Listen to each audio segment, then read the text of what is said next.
The day the floor dropped out from under all of them, I was in conference room B cross-referencing integration logs with the federal continuity checklist. Nobody noticed I'd skipped lunch again. Not that they ever did.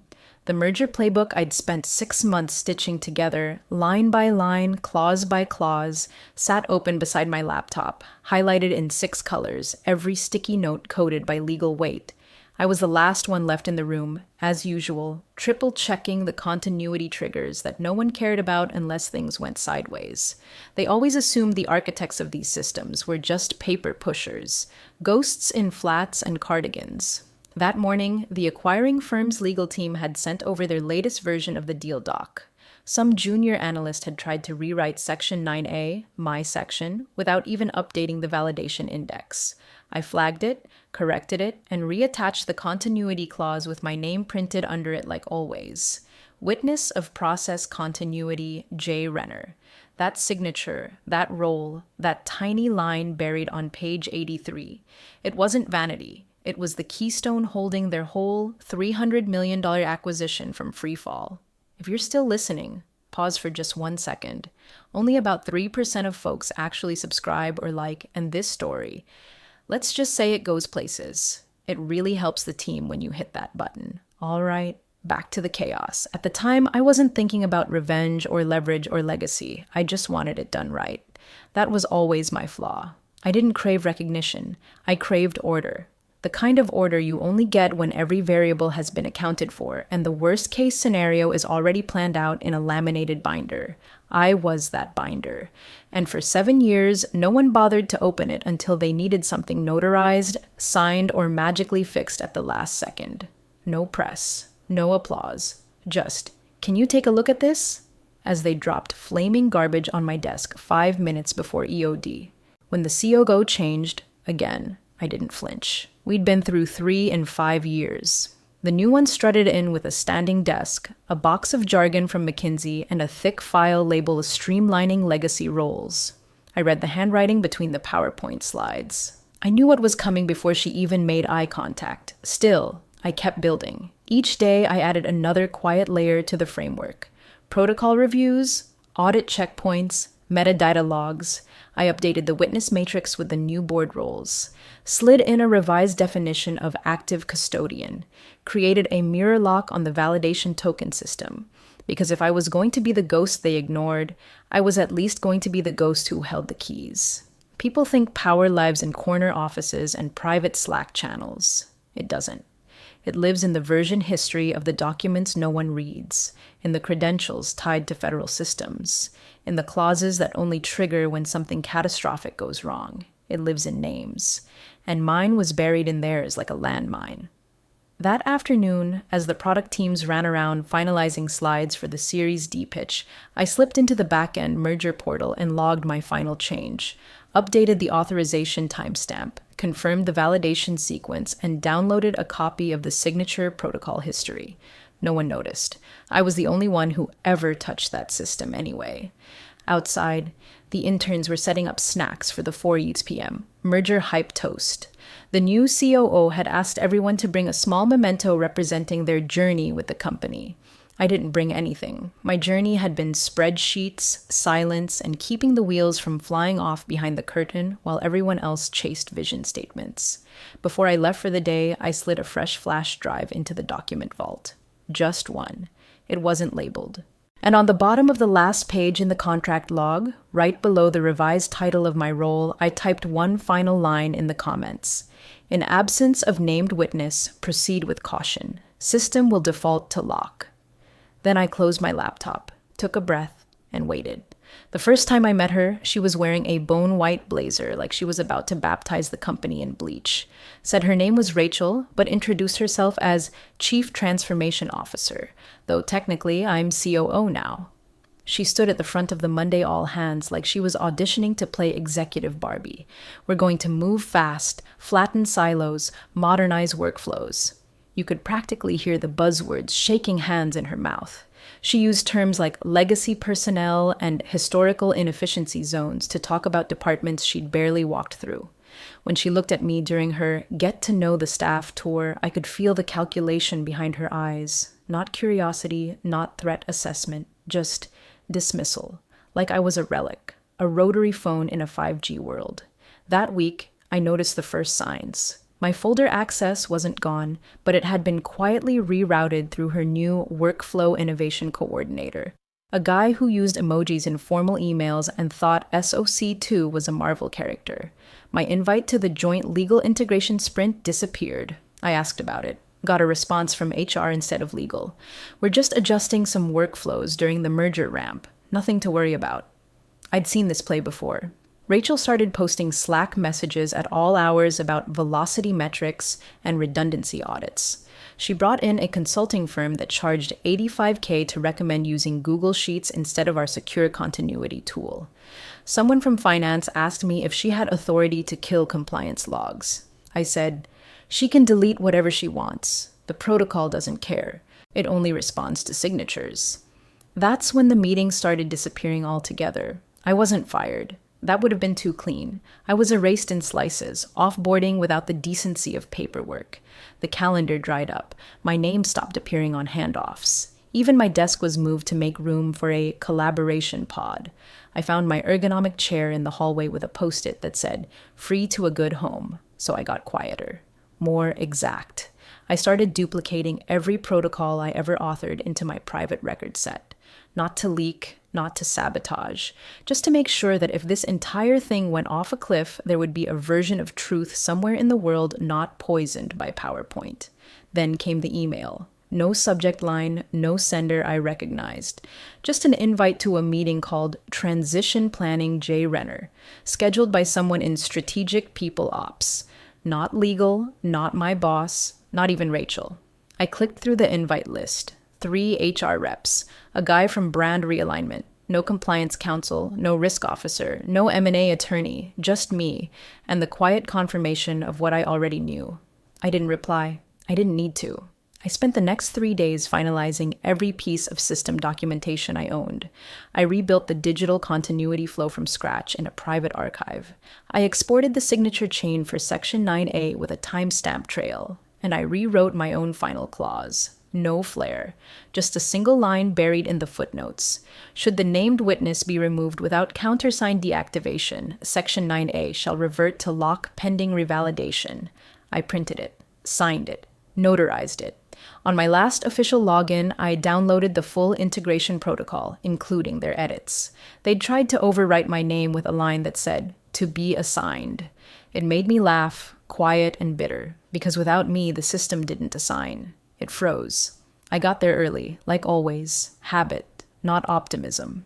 The parking lot was half empty except for the security contractor's SUV and a catering van unloading trays of overpriced hummus for the merger celebration upstairs. My name wasn't on the invite. Not that I expected it to be, but I still brought donuts for the IT team, one last peace offering for the only people who ever answered my Slack messages after 5 p.m. At the front desk, Jordan from security wouldn't make eye contact. He just nodded at the clipboard like I was a delivery, not a human being. I glanced down. My name. Red sticker. Next to it, someone had scribbled in Sharpie, "Do not let her on floor." I laughed. Not loud, not mean. Just one of those dry, involuntary exhales that escapes when you're too tired to be angry and too disappointed to cry. I didn't ask who wrote it. Didn't need to. I could hear Rachel's voice in it. That breathless, saccharine tone she used when trying to make the corporate betrayal sound like strategic evolution. "Your badge doesn't scan anymore," Jordan said, finally looking up. "Figured. You want me to call someone?" "No, I'm here to drop off a few things and pick up my plant." Upstairs, HR had left my things boxed and labeled in the wellness room, like I'd died and they were clearing out the evidence. No goodbye email, no card. Just a sticky note that said, "Resignation acknowledged, exit protocol processed." The chair I'd used to rewrite the continuity framework was gone, probably repurposed for someone with synergy in their job title. I sat at the edge of the long table, pulled out my laptop, and connected to the internal server one last time. My access still technically worked, for now. Guess the workflow innovation coordinator missed a step. I opened the compliance vault, scanned through the logs. Everything was still there, still untouched, still mine. I uploaded a final summary document, stripped of metadata, scrubbed of signature keys, just enough to look like the real thing. Then I reached into my bag and pulled out 2 flash drives. One was a black Kingston labeled Final Handoff. It contained the sanitized PDF, a fake continuity flow, and a deprecated timestamp trail that led nowhere useful. The other was cobalt blue. No label. Inside it lived the real system, the full protocol. Every clause I'd written, every amendment signed by legal, every merge token and rollback key embedded into the back end of Section 9A. I handed the black drive to HR. "This is the transition archive," I said. They nodded like they understood. They didn't. They never read more than the first page of anything unless it had a chart. "We'll get this uploaded immediately," someone mumbled from behind a MacBook. "Great." I logged out of my accounts, deleted my Slack cache, wiped the password manager clean. My resignation letter, already scanned, time-stamped, and notarized, was placed on the table with the company laptop, the key fob, and the access card I'd already been locked out of. I didn't shake hands, didn't look for anyone to say goodbye to. They were all too busy upstairs toasting future alignment. On my way out, I stopped by the server room. The door was open. The new intern was in there, confused by a misfiring API sync that hadn't been properly rekeyed after the last continuity handoff. "You good?" I asked. He looked up, startled. "It keeps flashing, named witness unverified." "I don't know what that means." "Probably nothing," I said. "Try restarting it." I walked out of the building with my plant, my cobalt blue flash drive, and nothing left to prove. They'd erased me from the floor, but not from the system. 3 hours after I walked out, the legal team flagged an anomaly. It started with a junior associate at Camden and Hill, the acquiring firm's due diligence partner, who was tasked with cross-verifying signatures in the M&A portal against the continuity validation schema. Routine work. Checkbox stuff. The kind of mindless grid walking I used to knock out in 10 minutes between meetings. Only, this time, something didn't light up. They were reviewing the continuity validation matrix, specifically the Section 9A integration protocols required under federal compliance for mergers exceeding $50 million in valuation. It's standard. You need a designated compliance signatory to validate continuity of systems, people, data streams, and regulatory transitions. The term for it? Named compliance witness. Camden's guy flagged it during a timestamp crawl. Flag 9A2 not resolving, he wrote in a Slack channel nobody watched. Then, 4 minutes later, he followed up. Who's listed as the NCW? That's when the legal Zoom call turned weirdly quiet. On the acquiring side, someone said, check the revision history. But the portal only showed a single name, hard-coded into the credential chain 6 months earlier. Jay Renner, authorized witness of continuity protocol. That would have been fine, except the portal's handshake validation, designed to ping the system for final certification, kept bouncing. A red line flashed on the integration console. Signature authentication invalid. NCW revoked. See, the thing they didn't understand was that my credential wasn't just a name on a dotted line. It was tied to a secure signing token embedded in the back-end compliance layer, which synced with our legal validation service. It had a revocation clause. If my digital identity was deactivated without a counter-signature from internal counsel, the portal locked down and flagged the record for compliance review. No override, no backup signer. Rachel, in her infinite hubris, had pulled my access manually through ops without notifying legal, which meant the system read it as a breach, not an offboarding. And when that happened, the merger froze. Silently, elegantly, like a fuse snuffing itself out just before the boom. Emails started circulating. Legal pinged ops. Ops bounced it to Risk. Risk had no idea what any of it meant because they'd never been involved in my transition. Rachel was unreachable, probably mid-toast, basking in the scent of sparkling cider and her own self-satisfaction. By 4:47 p.m., someone in legal asked the question out loud. Does anyone know how to reinstate a compliance witness credential without triggering a secondary audit? Silence. Then another question. Quieter, more anxious. Who else has access to her token? That's when the temperature started dropping, because the answer was no one. No one else was authorized to sign under Section 9A. That had been intentional, written into the clause during the last acquisition cycle after I watched a junior associate nearly tank a $120 deal because he reused a continuity cert without understanding the protocol logic. I was the named witness. I had always been the named witness, and now I was gone, revoked. And the system, faithful to a fault, was simply following the rules I gave it. Back at my apartment, I was watering the plant I'd rescued from the office and reading a dog-eared copy of The Art of Documentation when my phone buzzed. Unknown number? Declined. Then another. Camden and Hills main line, then a text. From Rachel. Hey, quick cue, did you happen to forward any of the old validation keys? Our team says they're not populating? I didn't reply. Let the clause speak. Rachel tried to bulldoze her way through it, of course. That night, she scheduled a priority workflow alignment call with legal, IT, and brand integrity. I wasn't on the invite, obviously, but one of the remaining compliance analysts still on the thread forwarded me a screenshot out of habit. Bless his terrified little heart. Subject line, urgent, override protocol access, NCW substitution path.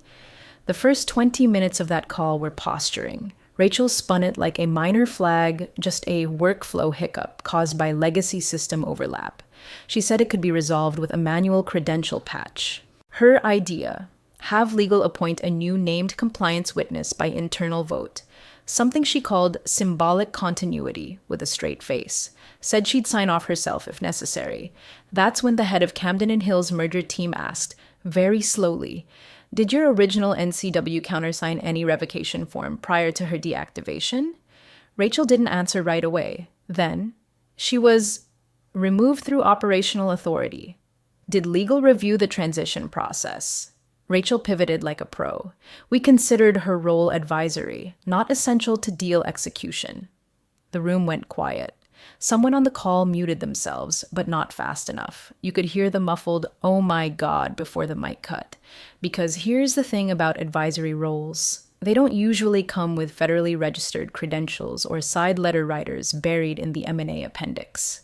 That writer? I wrote it 2 years ago, snuck it in during a post-audit cleanup with external counsel.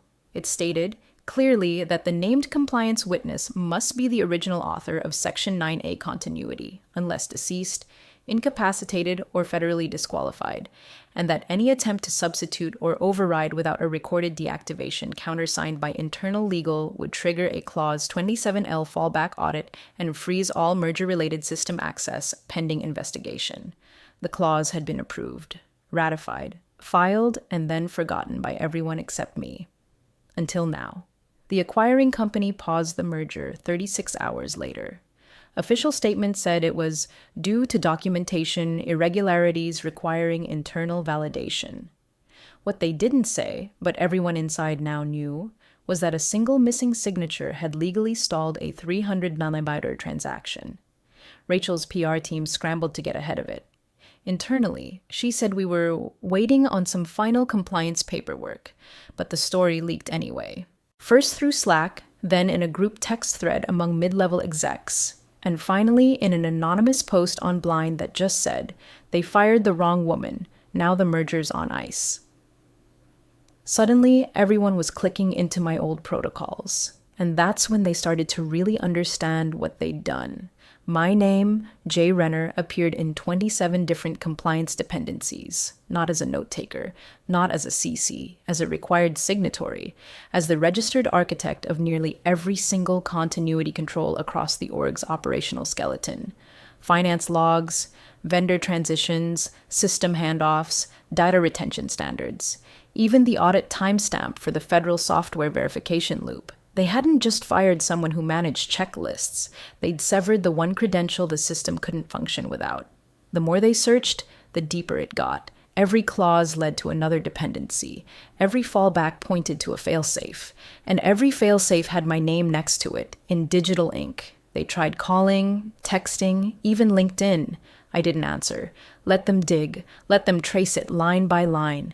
They built their kingdom on a paper throne and torched the librarian. Now they were drowning in their own paperwork. Friday morning, 8:06 a.m. sharp, the statement went out.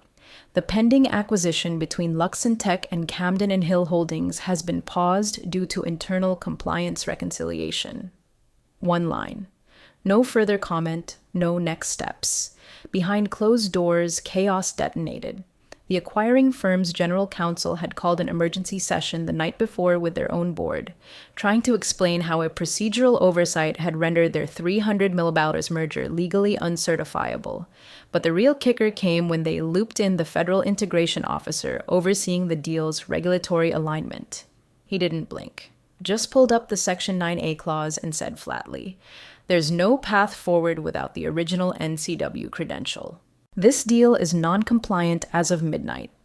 That word, non-compliant, it doesn't just mean red tape. It means loss of indemnity, nullification of acquisition protections, default breach of M&A protocol. It means start over and good luck finding a buyer who doesn't smell blood in the water after that.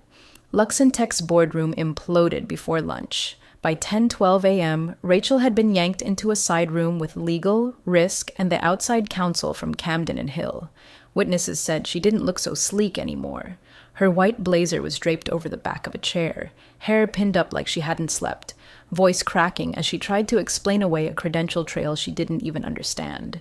Meanwhile, upstairs, finance was bracing for the investor call. I sat on my balcony with a mug of black coffee and my phone face down on the table, letting the sunlight warm the side of my cheek as my old world spiraled. At 11:27 a.m., my phone buzzed. Caller ID restricted. I didn't move, just watched it ring. Then again. CFO Luxentech. I recognized the number. Harvey Bell, the kind of man who wore cufflinks with his initials and used words like synergy without irony. He'd once told me, after I flagged a 14-9 mailer reconciliation discrepancy, that I had a fine head for details but no vision. I answered on the fourth ring. He didn't bother with pleasantries. "Janet, tell me you can sign the damn thing." I stayed quiet. "You don't understand. Without your time-stamped validation, the deal fails certification at midnight. The investors are already calling it unstable. Camden's threatening to pull out." Still, I said nothing. "Look," he tried again, softer now, desperate. "We've got legal here. We'll add a backdate if needed. You don't have to come in. Just give us the signature and we'll compensate. Generously. You'll be protected." I took a slow sip of coffee. The silence on my end stretched long enough for him to flinch. I could hear the rustle of documents, people murmuring in the background, someone hissing, "Is she on the line?" like I was a wild animal they were hoping wouldn't bolt. Finally, I said, calm as stone, "The protocol doesn't allow backdating." He tried to interrupt. I didn't let him. "And the clause you're referring to? It doesn't respond to compensation. It responds to verified continuity of authority and documentation chain of custody, which no longer exists, because you severed it." Click. I hung up. He called back within 30 seconds. I let it go to voicemail. The message was short, hollow. "Janet, please, just tell us what to do." But that was the point. There was nothing they could do. They'd built an entire skyscraper on top of one forgotten keystone, and now it was crumbling, because they thought the one holding the pen was dispensable. Midnight was coming, and the system was simply following orders. It was just after 3 p.m. when the black SUV rolled up to my driveway, quiet. No sirens, no theatrics. Just a slow crawl and a too-clean stop like they didn't want to wake the neighbors. I already knew what this was. You could feel the desperation humming off the tires. High-gloss desperation always travels in least escalades. I stood in the kitchen, tea cooling in my hands, and watched them step out. 2 men, one younger, one older, both in dark suits with the telltale sheen of people who'd spent the last 48 hours in conference rooms getting devoured by their own oversight. The older one held a laptop. The younger one clutched a leather folder under one arm and, this part nearly made me laugh, a bouquet of grocery store flowers in the other. They approached the door like diplomats arriving at a peace summit. Not a knock, not a sound, just posturing.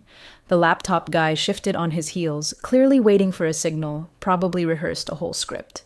The flowers guy looked like he was about to throw up. I didn't move.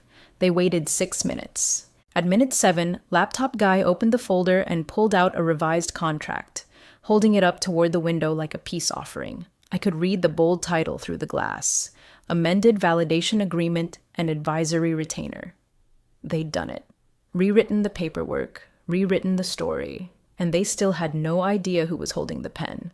My phone buzzed.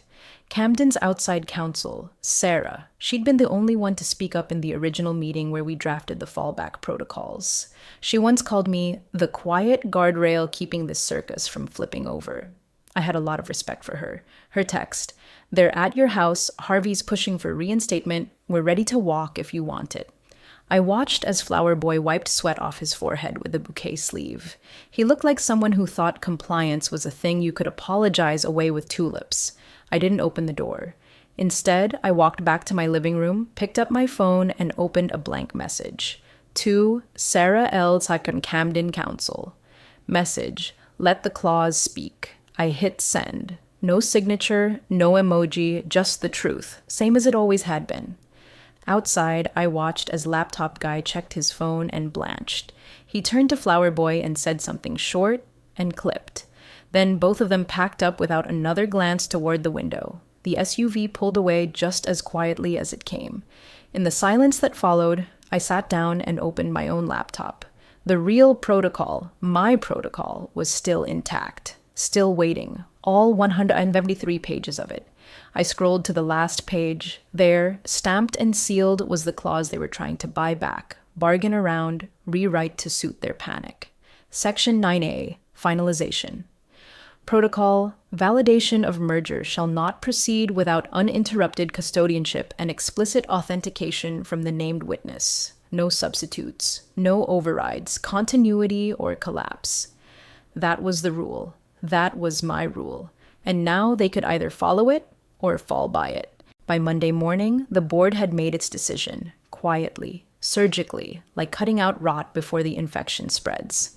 Rachel was placed on temporary leave pending review, though everyone knew the only thing pending was her exit package and a NDA fat enough to muzzle a lion.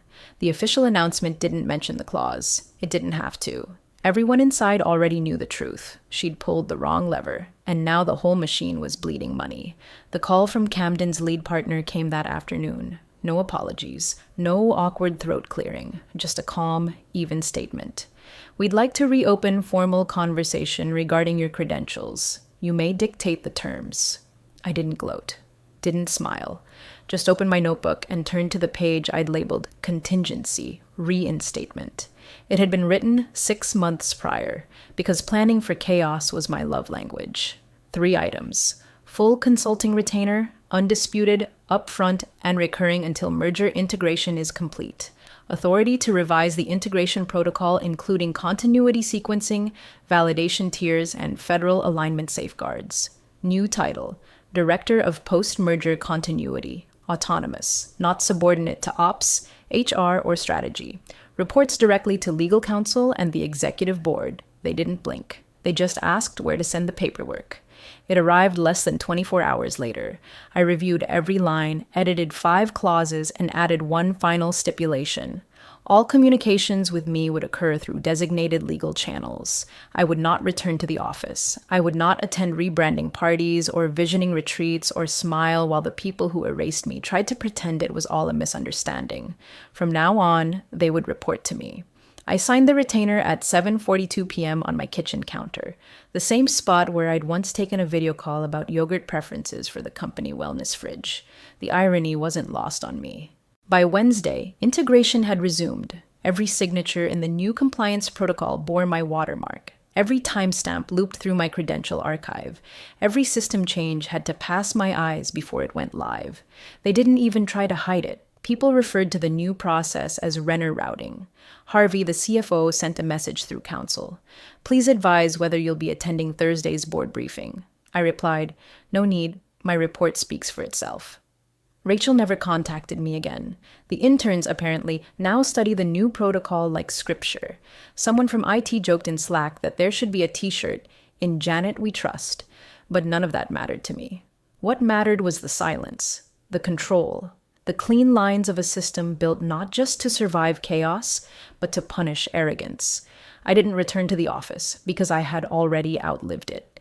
The final merger packet arrived via secure courier on a Thursday morning. No digital ping, no last-minute Slack pingbacks, just a heavy envelope sealed in embossed navy stock like a ceremonial offering.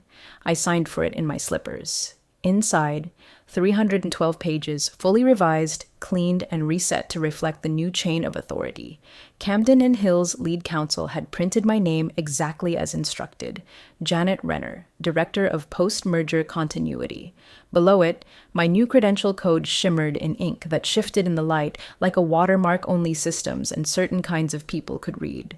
Page 287 held the one clause that mattered. Section 9A, Continuity Validation.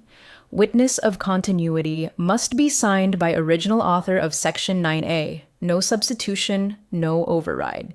Signature certifies uninterrupted custodianship and federal alignment. Right underneath, my signature. Date and time stamped. Verified. They'd tried to forge ahead without it. Now, it was the anchor holding the entire acquisition in place. The new CEO, a soft-spoken man brought in after Rachel's sabbatical, mysteriously became permanent, flipped through the contract slowly during the final board review, eyeglasses down at the tip of his nose, fingers steady. When he reached the clause, he paused, then looked up at the table full of investors, risk officers, and still shaken leadership. He tapped the page once with the back of his pen and said, "We could have had this done a week ago if we hadn't tried to erase the one person holding the pen." No one argued. After the call, I scanned the final pages into my private archive, double encrypted, mirrored to a cold backup drive, and tagged in the continuity ledger under Final Seal, M&A 2025. I placed the hard copy into a black folder I kept in the back of a fireproof cabinet, labeled it with a strip of white tape. The words written in Sharpie, clean and plain, "Do not admit, fine. Just don't forget who gets to let you back in." I shut the drawer, locked it, and stood in the silence for a moment. Outside, birds were fighting over the feeder. Someone was mowing their lawn too early.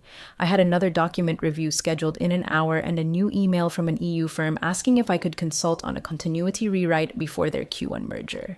I didn't smile. I just walked back to my desk, opened a fresh file, and typed the first line of a new protocol, because the pen, still mine, wasn't done speaking.